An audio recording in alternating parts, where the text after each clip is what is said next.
Hello there. आज के हमारे फ्रेजल वर्ब हैं get on and get in.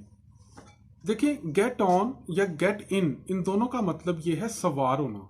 मसलन हम गाड़ी पे सवार होते हैं, ट्रेन में सवार होते हैं, जहाज में सवार होते हैं, शिप में सवार होते हैं। यानी कि जब हम किसी चीज के अंदर बैठते हैं कहीं जाने के लिए, उसको हम कहते हैं गेट इन या गेट ऑन।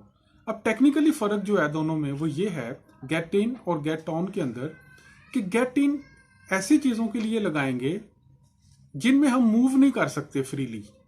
जैसे मिसाल के तौर पे, अगर आप गाड़ी के अंदर बैठेंगे तो आप मूव नहीं कर सकते। You are just suppose to just sit still. मतलब ये थोड़ा बहुत तो हिल सकते हैं लेकिन चल फिर नहीं सकते आप। तो वहां पे हम गेट इन कहेंगे। At what time you are suppose to get in the car. आप गाड़ी में कितने बजे बैठेंगे? ओके। तो जिन चीजों में हम मूव नहीं कर सकते वहां पे हम इस्तेमाल करते हैं गेट इन।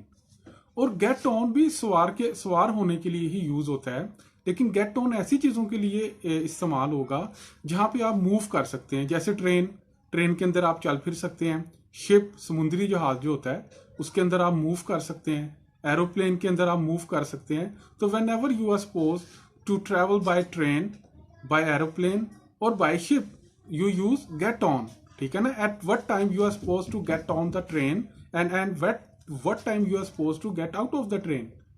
तो मतलब ये कि दाखिल होने के लिए, सवार होने के लिए हम गेट इन ऐसी जगहों के लिए इस्तेमाल करेंगे जिसमें मूव नहीं कर सकते, और गेट ऑन ऐसी जगहों के लिए इस्तेमाल करेंगे जहां पे आप फ्रीली मूव कर सकते हैं। तो thank you very much for watching the video.